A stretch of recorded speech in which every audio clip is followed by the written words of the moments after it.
आपण नियम घेतल्यानंतर परमेश्वराच्या साक्षीने दिला अर्थ जर तो मोडला तर नरकात जायची भीती वाटते. लहान मुलांना अजून जसं सांगितलं नरकात असेल तर घाबरत. मग आपण मोठे झालो म्हणते परमेश्वर मला म्हणजे हे असं जाणवायला लागले की जेव्हा आम्ही उत्तरेकडे एमपी साईडला इंदोर भोपाळला शिबिर घेतली होती ध्यान शिबिर, तेव्हा इकडं पण घेतली ध्यान शिबिर. त्याच्यामध्ये तिकडच्या साईडची उत्तरेकडची लोक येऊन बसली. त्या सगळ्यांना पहिल्या दिवशी प्रतिज्ञा दिली जात होती तेव्हा 10 दिवस मौन आहे. एवढं एक सामान्य पण आणि ते कशाच्या साक्षीने थोर देव होते आणि जोर जोरात नमोकार मंत्र म्हणून पंचपरमेश्वरीच्या साक्षीने 10 दिवसासाठी आता मौन घेतो आहे. अशा पद्धतीचा नियम त्यांच्याकडे वधवून घेतला. आणि नंतर जर बघितलं तर काय चाललेलं असायचं,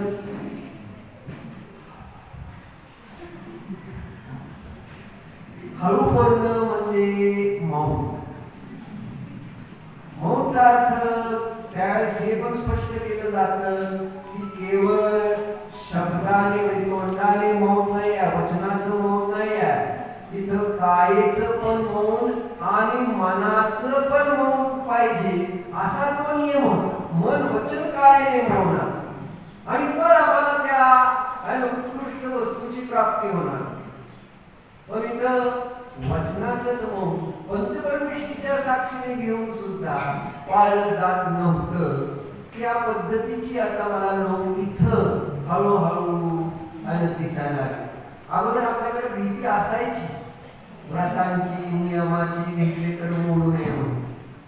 आणि आता असं झालंय नको बाबा नियम मोडला म्हणजे नियम न घेणं हे पुण्य वाटतं आणि नियम घेऊन मोडलं कदाचित थोडं चुकून मोडला चुकून तर ते मोठं पाप वाटतं. नियम घेऊन चुकून मोडला तर तेवढं मोठं पाप नाही. पण नियम न घेणं ते किती मोठं पाप आहे. असंयमाचं पाप किती. पण आपल्याला वाटतंय नाही नाही नियम घ्यायचा आणि परत मग आपल्याकडे चुकून जर अरे अतिक्रम व्यतिक्रम अतिचार अनाचार दोषागुण प्रतिक्रमण प्रायश्चित्त प्रत्याख्यान सगळ्या गोष्टी सांगितले त्यांना. चरणाळी योग असा सुंदर आहे, आपल्याला स्थिर करत असतो. चरणाळी योग आपल्याला त्रास देत नसतो. पण आपल्याला आपली समज असं झाली की प्रतिक्रमण प्रायश्चित संयम नियम व्रत ते म्हणजे एकदम मला भयंकर त्रास. कारण इतकी आपण इंद्रियाविषयी बघा आधी झालंय तशी आजची मुलं मोबाईलच्या आधी. मी बघतोय प्रचंड होतो ज्याच्या घरामध्ये मुलगी ती 5 वर्षाची नाही 4 वर्षाची आणि मोबाईल तिला तशी देत नाही. पण दिला नाही दिवसभर तरी कुठून तरी एकदा ती द्यावाच लागतो. आणि ह्यांना स्वयंपाक करायचं असतो त्यावेळेस तिला द्यावाच लागतो. ती दिल्यानंतर मग यांचं काम संपल्यावर त्याच्या हातातनं काढून घेतला तर असं रडते जणू काहीतरी मोठं काहीतरी त्रास झाला. इतकं बेकार म्हणजे अशी वाटली की ऍडिक्ट झालीत म्हणून. आणि तसेच आम्ही धन व्यापार इंद्रिय विषय भोगाचे ऍडिक्ट झालोय म्हणून माताजींची समाधी चालली तरी फोन व्यापाराचे चालू. कुठं ज्ञान वैराग्याचा स्पर्श नाही. त्याचं कारण काय असंही बेकार वापर का तुम्हाला ते लक्षात येणार नाही. मी जरी म्हटलं पाप आहे पण ती तशी भावना आतून याच्याबद्दल जर आस्था श्रद्धा असेल आचरणी म्हणून परत ह्या भावभावांमध्ये पण ती चर्चा केली आहे ना. आपल्या ईश्वरोपदेश मध्ये सुद्धा स्पष्ट दिलंय संयम्य करणग्राम एकाग्रतत्वेन चेतस आत्मानमात्मवान ध्याय आत्मन्येवात्मनि स्थित. म्हटलं जो इंद्रिये जिनिता असं शब्द वापर. इंद्रियावर विजय मिळवावा लागेल. 5 इंद्रिया लगाम घालावा लागेल. तुम्ही असं समजू नका की असंच व्यवहाराने आपण कुठं अडकलोय त्याच्यातून बाहेर पडायचं तर कुठंतरी त्याला बांध घालावा लागेल. आणि बांध नाही घालणार तर हळूहळू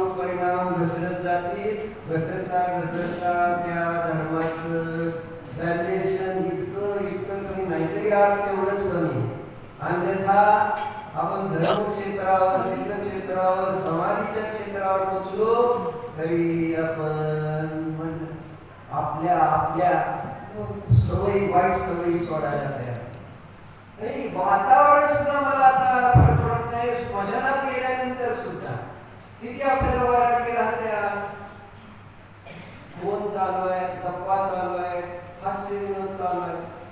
अशा लोकांना मला असं तो सांगायचे, श्रद्धा करायचं सोपं आहे का सांगा? मला हे नेहमी वाटायचं की महाराजांच्या वेळेस जरा हे सगळं सांगणं सोपं होतं. त्यावेळेस जरा श्रद्धावान लोक होते, नवीन नवीन जरा सगळं विषय होते, त्यामुळे उत्साह होता. पण आज अंगवळणी म्हटलं ना, कुठलाही विषय अंगवळणी अति परिचयात आवडली. इतका परिचय झालाय, इतका परिचय झालाय की आता आपण कोणतं पाप आणि कसलं पाप करतोय ही मला समजत नाही आहे.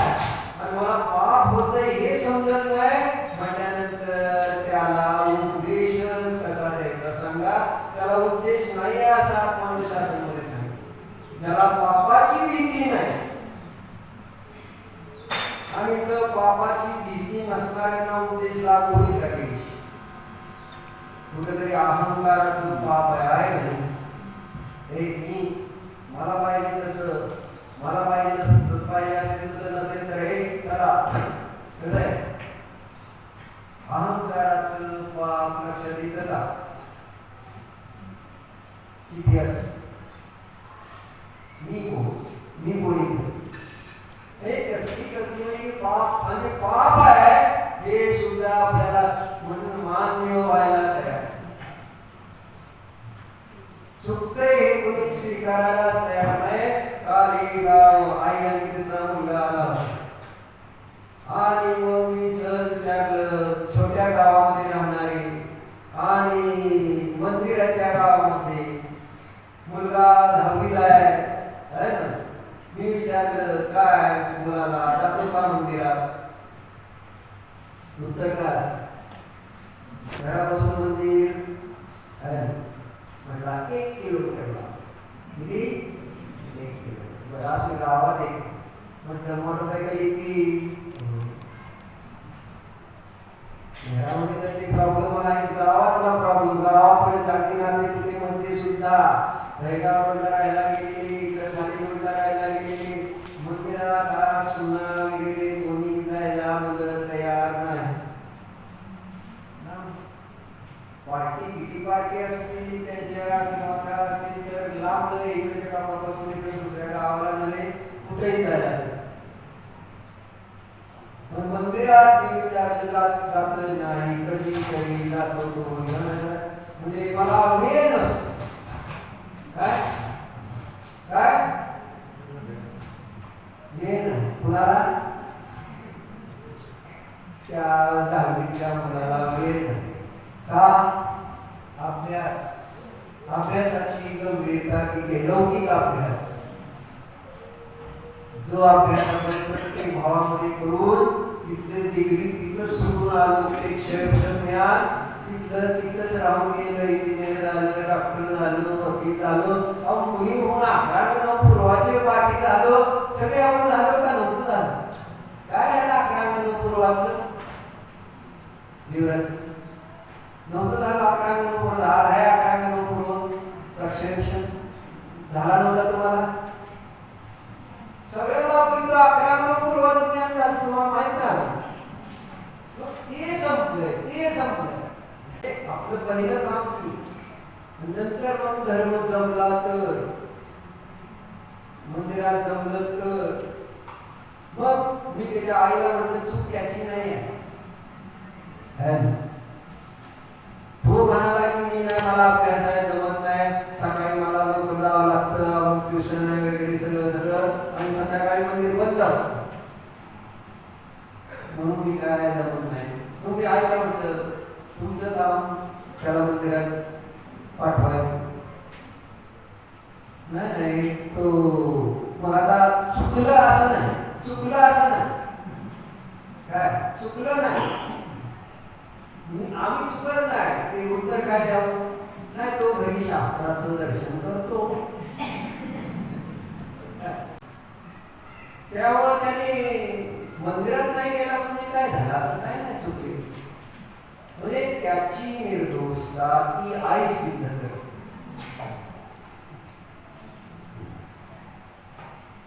म्हटलं असं नसतं,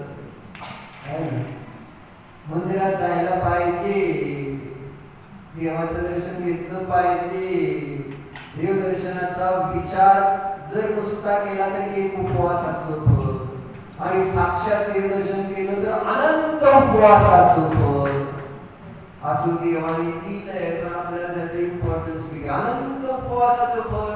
इथं आपण 10 उपवास 5 उपवास केले तरी आपल्याला उपवास म्हणते की असं आश्चर्याने बघतो. उपवास केला, एक उपवास केला तरी आश्चर्याने बघतोय उपवास आहे. कारण मी खातोय पितोय म्हणून मला लगेच कळते उपवास म्हणजे काय खाल्लेलं केलं नाही म्हणजे भारी काम काय. अरे मग ते देवदर्शनाचं फळ आनंद उपवास असं म्हणून म्हटलं कसं सांगू तुम्हाला असं वाटायला की जेणेकरून मला हे भाव समजते, हे भाव पकडले जातात. मग ते वगैरे झाल्यावर बसावं म्हटलं चुकतंय हो थोडंसं, मग म्हटले चुकतंय पाठवायला पाहिजे. म्हटलं मुलांची चूक नाही. जर आईने वडिलांनी जर असं म्हटलं नाही मंदिरात गेल्यानंतरच तुझं सगळं काय जे अजून पूर्वी होतं की खायला प्यायला द्यायचंच नाही, पाणी सुद्धा देणं, आधी देवदर्शन कर आणि नंतर जे कर. पण आता आई सकाळी घेऊन जाणार पाणी, बेटा उठ दाद घास, ते झोपलेला असतो 9:30-10 पर्यंत. 10ला उठणार आहे, उठी बेटा पाणी पी, पाणी पी नाही तर मरून जाशील. रात्री आता गाडीत येतोय आहे ना, संयमी लोक बरोबर आहे ना, खाऊन खाऊन घरात आले पण तो दिवसभर दुकानात काम केलं, खावा खावा खावा. अरे संयम, आपण चाललोय कुठं, खाण्यापिणे माझा स्वभाव नाही काय, इतकी इतकी परिणामाची कठोरता होती. चालू आहे तसं आहे, प्रॉब्लेम तो नाही.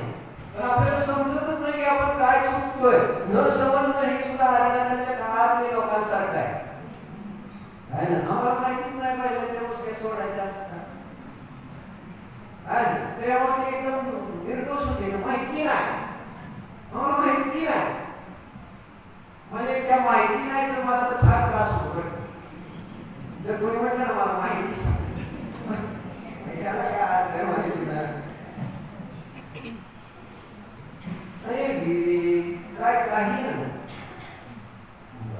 मग पुढं आणि काय म्हटलं इतकी इतकी म्हणजे जर त्यांनी ते खाल्लं नाही तर म्हणून जाणार का पाणी न पिणारे पुढे बसलेले आहे ना, ते पाणी पीत नाही, खात नाही, पीत नाही तरी जीवन आहे ना आता नेलो.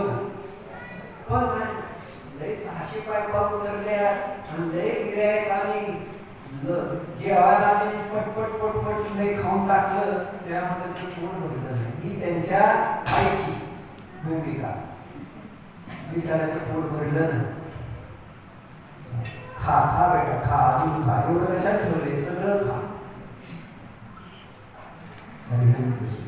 मला ते सांग मोह किती. मग जर इकडं तुम्ही तो मोह तिच्या हातात चहा पाणी दूध सगळं तिथं, मग तीच काम मंदिराचं ती आई करू शकणार नव्हती. ऐकत नाही होतो, त्याला अभ्यास असतो, त्याला वेळ नसतो. ही आहेत कारणं आजची. म्हणजे आता ही आपल्या यायला लागले आता ते रोज स्वाध्यायी लोक आहेत ना, त्यांच्या घरात हे आवाज यायला लागले. पूर्वी हे नव्हते आवाज येत. इथपर्यंत आता ते लोन म्हणते ना, लोन कुठपर्यंत पोहोचत आहे जीवनाची. स्वाध्यायी लोकांच्या घरात ते लोन पोहोचले. कसं काय? जादू, मोबाईल, आजूबाजूचं वातावरण, पैसे, काय वेळ नाही. एक सुंदर गोष्ट आली तिथं, समय की किंमत, वेळेचं महत्व, किंमत त्यांनी सांगितलं. एका सरकारी हॉस्पिटलमध्ये काम करणारी एक डॉक्टर, कविता नाव तिची, डिलिव्हरी घटना आहे. सरकारी हॉस्पिटलमध्ये काम करणारी 12 तास आणि कोणत्या वॉर्डमध्ये काम करते तर लहान मुलांची काय म्हणजे लहान मुलांची डॉक्टर होती आणि संध्याकाळी दिवसभर काम करून रात्री कंटाळलेली होती. तेवढ्यात तिला एक फोन आला. फोनवर तिकडून आवाज आला की आजारी आहे आणि तुम्ही काहीतरी करून त्याला वाचवा, तुम्ही या त्याला बघा. मग हिला तो आवाज परिचित नव्हता, कोण आहे काय आहे. तर ते म्हणजे कोण बोलतंय. तर तिने सांगितलं मी राधा एका मोठ्या शेडजीच्या घरामध्ये आया असते ना, आया लहान मुलांना सांभाळणारी, ती त्याचं काम करते. आणि त्या शेडजीचा एक 6 महिन्याचा मुलगा असतो आणि जो है ना काय म्हणतो आपण त्याचा मूळदूस नावाचा रोग होतो ना. कुणाला होतो तो? प्राय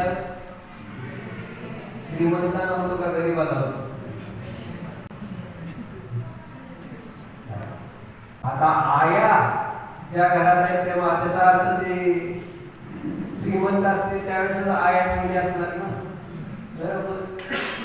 असं ती तिथं आया ती सांगते की असा तो मुलगा 6 महिन्याचा आहे, काय खात पीत नाही, खातोय पितोय सगळं करतोय पण अंगी काय लागत नाही आणि दिवसेंदिवस तो बारीक होत आहे. जगण्याची आशा काय राहिलेली दिसत नाही असं ती सांगते. तुम्ही या आणि त्याला बघून जा असा तिने म्हणून.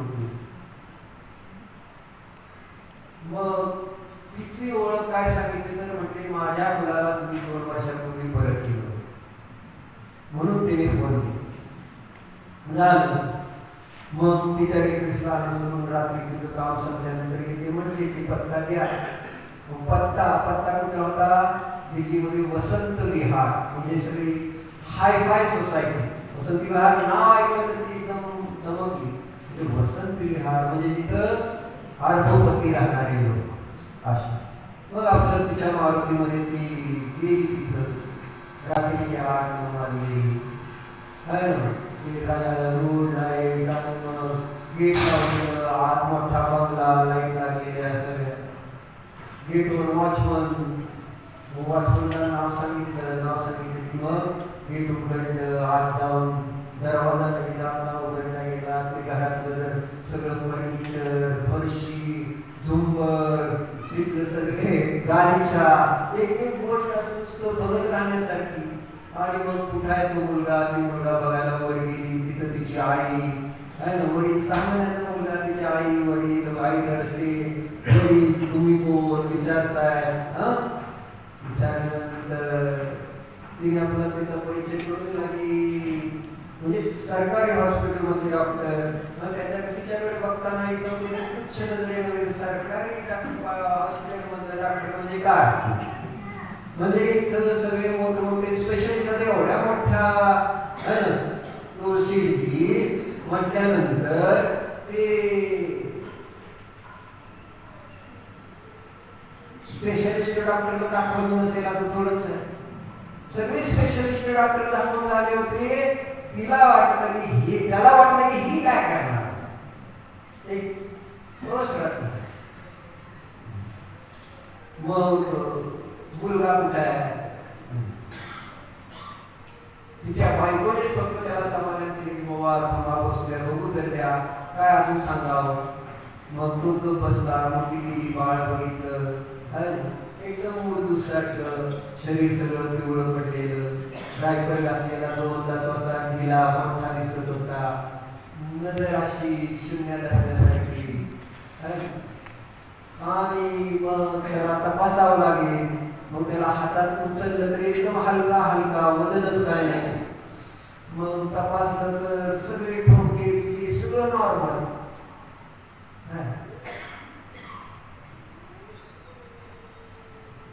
सगळं नॉर्मल. मग काय झालं काय. मग म्हटले मला जरा थांबून बघावं लागेल दूध केव्हा पितो वगैरे. मग दूध प्यायची वेळ होईल तोपर्यंत थांबते. मग झाली दूध प्यायची वेळ झाल्यानंतर दुधाची बाटली आणली गेली आणि त्याने दूध पण मस्त पिलं सगळं. मग खातोय पण चांग पितोय पण चांगला. पण ती जी राधा नावाची आया होती तिथं, तिनं तेवढं म्हटली की ह्याला दूध पिताना वगैरे तहान लागते आणि तहान लागते तेव्हा त्याला मधनं पाणी पाजावं लागतं असं. मग तिने आता सगळं बघितलं, पाणी पाजलं, सगळं झालं. काय म्हणताय, सगळे रिपोर्ट बघितले, सगळं नॉर्मल. काय होतं आजूबाजूला बघितलं, ज्या ग्लासमधून पाणी पाजलं होतं त्या पाण्याच्या ग्लासकडे लक्ष गेलं.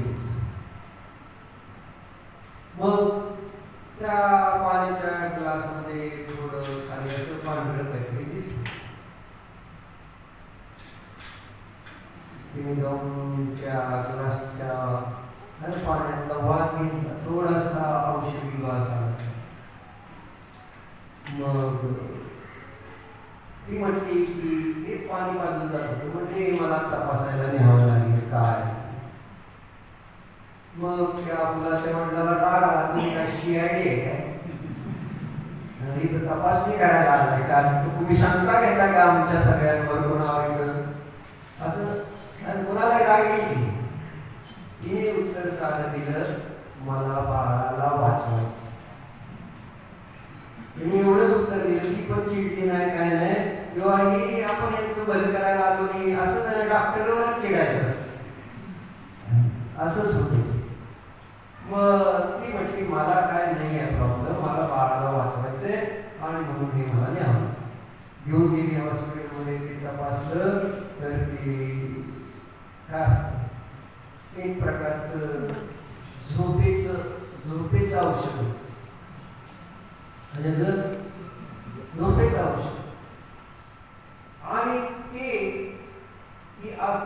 जेव्हा ती आया, राधा नावाची आया नसताना दुसरी एक त्या घरात काम करणारी होती सीमा नावाची, तर तिने सांगितलं होतं की त्या बाळाला जर ते आपण बाळ शांत बसायला म्हणून मोबाईल देतो, तसं तिने आपलं सांगितलं की जरा कोणत्या घातला. आई वडील दोघं आहे ना, विचारलं तिने डॉक्टरने, आई काय करते, वडील काय करतात, दोघांनी त्या मुलाची काय करत असते.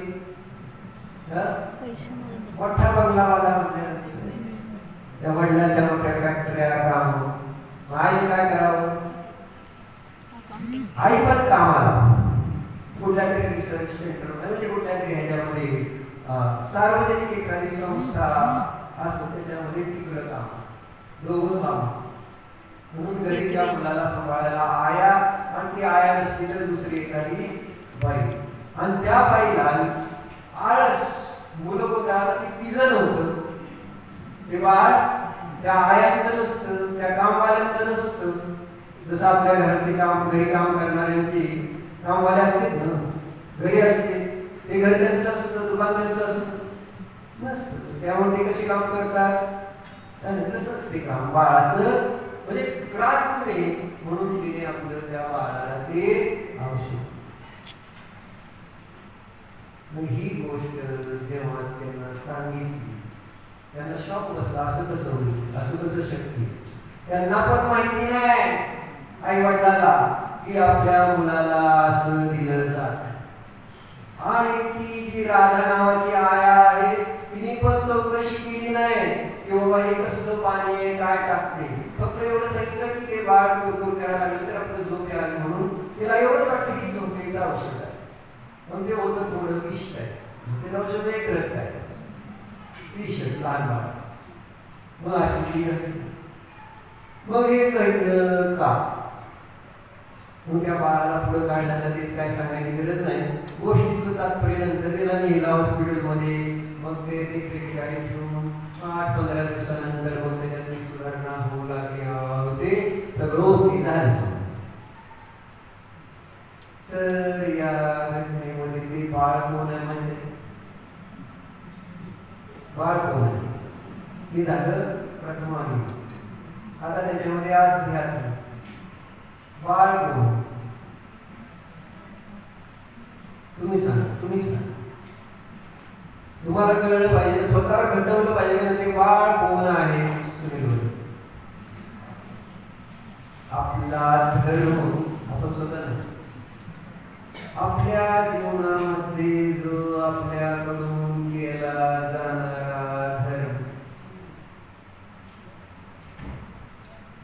त्या बाळाची जशी अवस्था तशी आपल्या धर्माची अवस्था नाही का? तपासले सगळेजण तपासून. त्या बाळाची जी अवस्था आहे, बाळाला काय झालं नाही, बाळ झालं पण मग बाळ कसं का मरायला का टेकलंय? म्हटलं ना ते निश्चिंत करून होतं, रडत नाही काय नाही. तिने उचललं तर नवीन हातात जर बाळ गेलं तर मग बाळ जरा घाबरतं, रडतं. पण तिने जेव्हा उचललं त्यावेळेस ते घाबरलं नाही, रडलं नाही. हाडं सगळी दिसायला लागली, पिवळी कातडी सगळं. अशी ती बाळाची अवस्था. आपल्या जीवनामध्ये धर्माची अवस्था काय? राहून राहून मला ते उदाहरण सारखं वाटत होतं, तिथं मला धर्म दिसत होता माझा.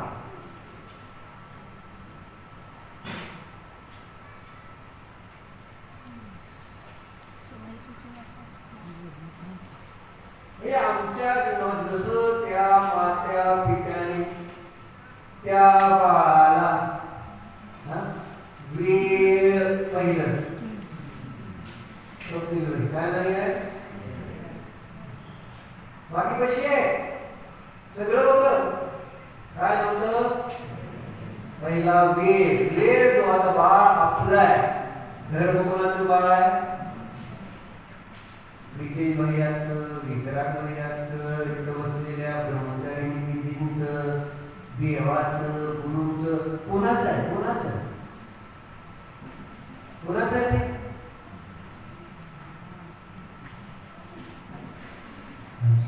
त्यांचंच काम धर्म, तुमचं काम. आणि त्यांच्याकडे वेळ आहे, आमच्याकडे वेळ आहे. तुम्हाला आणि कोणासाठी म्हणतो मी?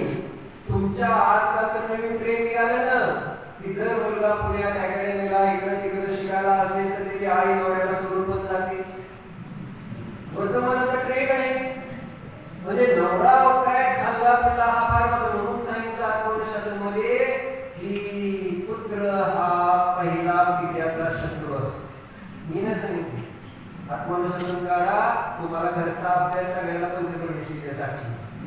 आत्मनुशासन मध्ये हा कोणता श्लोक आहे त्याच्यामध्ये पुत्राला पित्याचा पहिला शत्रू म्हणते. कारण एक आईचं सगळं रूप, सगळं सुंदरता संपवतो. मुलगा जन्मला, रूप संपलं, सगळं रूप मुलाला दे. आणि सगळी सेवा मग आता नवऱ्याची सोडून आधी है ना. तुम्ही जेवायला आला आणि त्याला बाळाला जेवायचं असेल तेव्हा अभ्यास असेल तर थांबा, आधी त्याचं चालतं. थांबा, त्याचा अभ्यास आलाय तिथे ठेवून घ्या मुकाट्याने. सिस्टीम घ्यायचं आपण पण बरं काय, दुसरं पुढं ऑप्शन नाही. म्हणजे बाळासाठी ज्याप्रमाणे आई, आपण उदाहरण भक्तांमध्ये पाहिले, ती आई अशी आहे की त्या बाळाला कोण काय करायला लागलं तर मध्ये स्वतःचा जीव देईल, पण बाळाला काय होऊ देणार नाही. इतका बिकट मोह. पण धर्माला आपण आमचं बाळ मानतोय का? आणि जर ते माझं बाळ आहे तर त्याच्यासाठी मला वेळ आहे का? आणि जर वेळ नाही दिला त्या बाळाला सांभाळण्यासाठी कोणाला ठेवले आपण? त्यांनी आया ठेवली. तुम्ही आम्ही कोणाला ठेवले? देवराची धर्म करायला. प्रत्येक घरामध्ये तू जा आणि आम्ही आया म्हणून सांभाळतो. तू धर्म सांभाळ. हे आपण एक आया ठेवलेली असते धर्मासाठी खरं. आणि जर अध्यात्म अजून प्युअर घ्यायचं म्हटलं तर बाह्य प्रिय आणि शुभ ही आया आहे धर्माची. ती काय माता नाही आहे धर्माची, ती आया आहे, लक्षात राहू द्या. आणि त्या त्या आयाकडे जर आपण या आत्मरूपी बाळाला, सिद्धरूपी बाळाला जर दिला असेल ना, तर बघा काय करणार, काय होणार आहे. मूळदूस होणार, मूळदूस. जैन धर्म मिळाला, लक्षात ठेवा. लक्षात कोणता धर्म मिळाला हे अजून तुमच्या लक्षात येईल. त्यात दिलंय सगळ्यात श्रेष्ठ काय गोष्ट आहे. किती नंबरची काय करायची तू भाई मध्ये किती ज्या ब्रह्मास 82 का 82 नंबरची भावभावामध्ये गाता येणार आहे. पुढे जाऊन आता त्यामध्ये त्यांनी सांगितलं ज्याप्रमाणे कशा रत्नामध्ये श्रेष्ठ कोण आहे, हिरा श्रेष्ठ आहे. आणि लाकडामध्ये सगळ्यात श्रेष्ठ कोणतं लाकूड, चंदनाचं लाकूड आहे. तसंच धर्मामध्ये सर्वश्रेष्ठ कोण आहे, धर्म. जिन धर्माचं भजन किती सुंदर आहे. जिन धर्म रहना चाहिए, मैं रहूं या ना रहूं, जिन धर्म रहना चाहिए. असं कोणाला वाटतं सांग. जिन धर्म राहायला पाहिजे आपल्याला, आपल्या किती लोकांना वाटतं.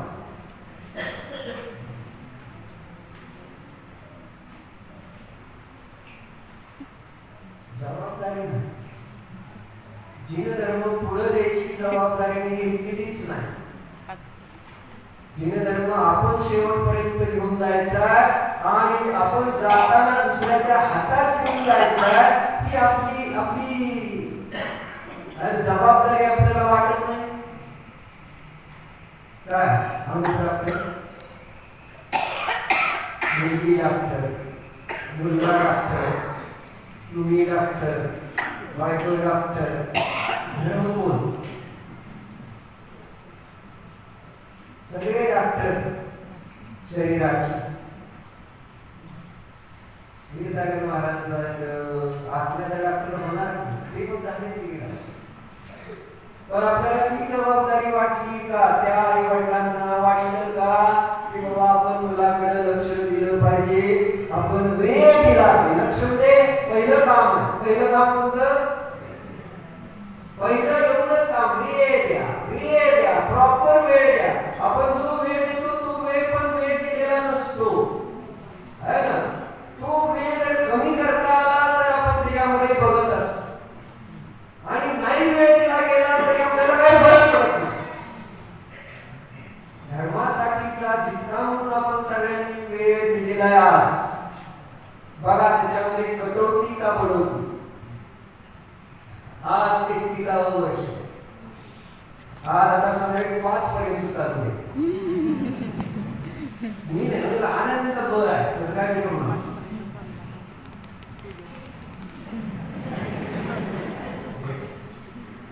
बाग बलशाली आहे काय कापडाचं कारण नाही काय होत.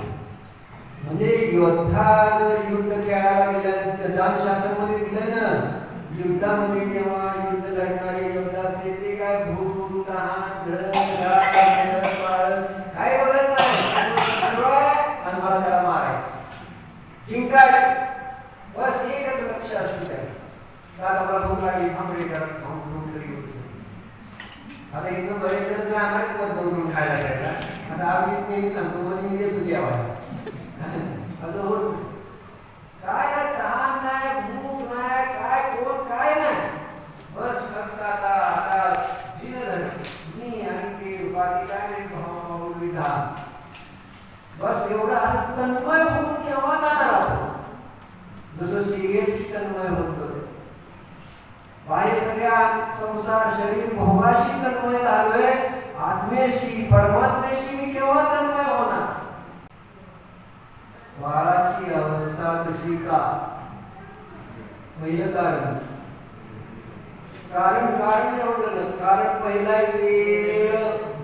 आणि धर्म म्हटलं तर आम्हा सुश्रोती माता नेहमी सांगणार नो टाइम. धर्म म्हटलं की नो टाइम, वेळ नाही मला.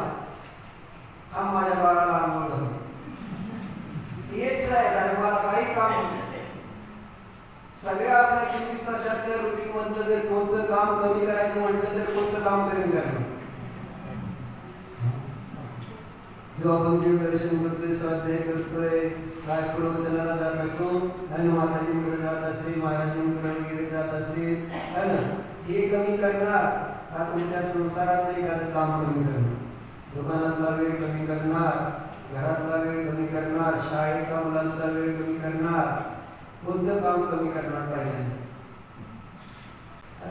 म्हणजे नवरा जरी दुकानात जात बसत नसेल दिवाळीला किराणा, पण बायकोला किती काळजी की नवरा आता दुकानात नाही बसत, शास्त्राला बसलाय, तर मग त्याचं काम मलाच करावं लागलं.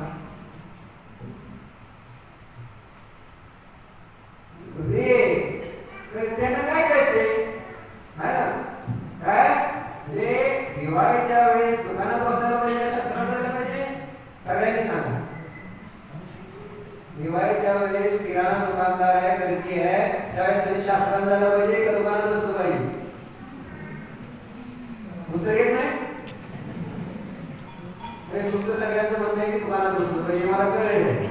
लोक प्रश्नाला अर्थ काय सगळे एक मुखानं बोलणे असते ना, बोला शास्त्राला जायला पाहिजे असं म्हटलं, शास्त्राला जायला पाहिजे असं एक सुंदर बोलतात कॉन्फिडन्स नाही, शास्त्राला जायला पाहिजे.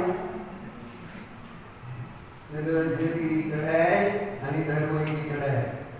जे आज सुख आहे ते केवळ आणि केवळ धर्माने, उद्या सुख मिळेल तर केवळ धर्माने, माग मिळालं तर धर्माने, आणि तो धर्म सुखस्य हेतु, ते जे सूत्र दिलेलं आहे आत्मनुशासनामध्ये गुरुभद्राचार्यांनी, त्या सूत्राचा कुठेतरी विचार करा. धर्म सुखस्य हेतु, हेतु न विराधक स्वकार्यच, तस्मात् सुखभंग विया मा भू धर्मस्य विमुखस्व. धर्म सुखाचं कारण आहे, ते कधी तुझ्या सुखाला नष्ट करणार नाही, म्हणून तू माझं सुख धर्म नष्ट करेल या भीतीने धर्मापासून कधी विमुख होऊ नको, असं गुरुभद्राचार्यांचं 20व्या श्लोकामध्ये आत्मविश्वासाने म्हणून विमुख होऊ नका. धर्म कधी तुमचं सुख नष्ट करणार नाही, एवढं श्रद्धान बसवा असं माझं म्हणणं आहे. तुमची दुकानदारी जरी बंद राहिली त्यामुळे तुमचं सुख कमी होणार नाही. म्हणून मी काही जीवांना विचारलं, माताजींना आमंत्रण द्यायला आले होते, है ना, मी म्हटलं का हो माताजींची समाधी झाली त्या दिवशी दुकान बंद ठेवलं होतं का? उत्तर काय सुनील भाई, उत्तर काय? माहितीच नाही. तुम्ही ठेवलं असं नाही, त्यांचं उत्तर काय? माहित नाही. आम्हाला माहितीच नव्हतं की बाबा असं, म्हणजे लक्षातच आलं नाही दुकान आज बंद ठेवावं. तुमची आई गेली असती तर विसरला असता, तुमची आई गेली असती तर तुम्हाला त्या दिवशी दुकान उघडायचा विचार आला असता. आणि इथं धर्ममाता म्हणतोय त्यांनी आपले अनंत भाव कमी केले, पण ते कळलं पाहिजे. मी सांगितलं म्हणून का होणार? श्रद्धा कशी पाहिजे ना ती गुरु धर्मावर. हे मला किती दुःख, अनंत दुःख नष्ट करणारे हे आणि भवसागरातून बाहेर काढणारे हे कुठेतरी त्याच्यावर श्रद्धा बसलं तर मला कळेल की बाबा हे काय म्हणतोय. माहिती नाही, लक्षातच नाही. समज काय तुम्हाला बोलत तुम्हाला उलट आवाज असं आहे ना, मी निघाल्या म्हटल्यावर बरोबर चालत नाही ना, नियम आहे तुम्हाला. मग असं मी विचारलं की साधन मी म्हणतोय म्हणून लोक कसं पसरत चाललंय मला सांगायचंय. जागं व्हा, सावध व्हा. हे जे त्या मुलाला जसं छोटं हळूहळू विष दिलं जात होतं, तसं हे आशु म्हणजे धनाचं, हे परिग्रहाचं ते परिग्रहाच्या नादी लागल्यामुळं ना मंदिराची शोभा वाढवायची भावना होती. घरची शोभा मस्त वाढवली जाते पंढरपूर घरांच्या द्वारे. मंदिराची शोभा थोडी वाढवा म्हटलं तर मंदिराची शोभा वाढवायला त्यांच्याकडे धन नाही, घरी आणि सांगायचं नाही पण मला त्रास, मंदिर माझं आहे आणि त्याच्याबद्दल तुम्ही जर आस्था दाखवणार नाही ना, तुमची व्हॅल्युएशन 0 आहे. तुम्ही धर्मासाठी 0 आहात एवढा नाही. म्हणजे ती विष आपल्याला वाटते आपण करतोय दुकानदारी, पैसे कमवतोय म्हणजे आपण चांगला धर्मासाठी तोही त्याला आपण जोड. आणि धर्मासाठी काय म्हटलं तर कुठे आहे हात वर नाही राव काय म्हणा. अरे इथं प्राण सोडायची तयारी पाहिजे धर्मासाठी. प्राणापेक्षा तर लेशन कशाचं काय नाही आहे काय रे नाव निशांत प्राणापेक्षा तिथे तर विनय पाठमध्ये जोरदार वरून म्हणताय की तुम विनमय व्याकुल भयो जैसे जल विनमी. म्हणताना तर विचार करावा की बाबा एक पाण्याशिवाय एक मासा तडफडतो तसा मी माझा म्हणजे धर्माशिवाय तुमच्याशिवाय तडफडतोय असं म्हणताना लाज वाटते का? मी नुसतं तोंडाने मानायला चाललं. तुम विनमय व्याकुल भयो सोळा मला आता मला आपण कवायला लागली आमची नावं घ्या. मला तरी आधी सांगितलं तुला काय बोलू नका म्हणून. पण तरी सवय जितक्याची सवय मेल्याशिवाय जात नाही असे ठिकाणी वाचलं. माझं नाव तेच खोड म्हणायचं त्याला खोड. म्हणजे त्या मुलाला पॉयझन म्हणजे हे तर शुभाचं जाऊ द्या हो अजून आपल्याला ते पण पोहोचायचं शुभापर्यंत पोहोचायचं आहे. शुद्ध दिलं काय मी त्याचं केलंय काय. हनुमानाला दिली रत्नाची माळ आणि त्यांनी त्याचं केलं काय. तसं आपल्याला इथं महाराजांनी दिली माळ कशाची आपण म्हणतो ना स्तुतीमध्ये जयाची महाभारती रत्नमाला घालुनी भूषवितो तनूला खराया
एकांत लावायचं पूर्व आहे. म्हणून उदाहरण पण दिलं चाणक्य त्या चंद्र तुझा गुरु होता, त्याला ते मारायला मारेकरी आले, त्याला पाण्यामध्ये लपवलं. त्यावेळेस तिथं चाणक्यापाशी ते सैनिक आले. कुठं तुला तो चंद्रगुप्त दिसला का विचारलं. ते म्हटलं ठीक आहे, तिथं पाण्याखाली लपवलं. त्याला सांगितलं, पण सैनिकाला वाटली चेष्टा करते. सैनिक निघून येईल. त्यानंतर पाण्याचं बाहेर आला. मग त्याला विचारलं चाणक्यानं, तुला काय वाटतं जेव्हा मी सांगितलं तिथं पाण्याखाली लपणार? काय नाही म्हणते, माझी पूर्ण श्रद्धा होती, माझी गुरु माझी रक्षाच करणे. आता समजून एखादा सुद्धा आपल्याला आपल्याकडे उपवास नाही केल्यावर कसं सांगितलंय ना, का सांगितलं त्याच्या डोक्यात असेल नाही, आमचा अनेकांत आहे, तुमचा अनेकांत इतका अनेकांत चांगला ते मिथ्या अनेकांत होत. सम्यक आणि मिथ्या अनेकांत शिका जरा आहे ना. आपलंच घोडं दामटायला म्हणजे क्षेत्रक्षम ज्ञान झाल्यामुळं प्रॉब्लेम येतो. म्हणून शिकायचं बंद करावं आणि श्रद्धा वाढवण्यासाठी सेवा करायला सुरुवात करा. कारण सेवा ही श्रद्धेचं उगम स्थान. सेवेत श्रद्धा निर्माण होत असते, ज्ञानात नाही. वयावृत्त करा बघा, तुम्हाला सगळं श्रद्धा ज्ञान चारित्र्य 3 लोकात उच्च पद प्राप्त. आणि तुम्ही मस्त ज्ञान वाढवलं आणि श्रद्धा नाही ना, वयात आज्ञा नाही तर सम्यक कोण आहे? आज्ञा सम्यक तो पहिलं सम्यक. आज्ञा सम्यक तो पहिला आहे. सांगितलं का सीता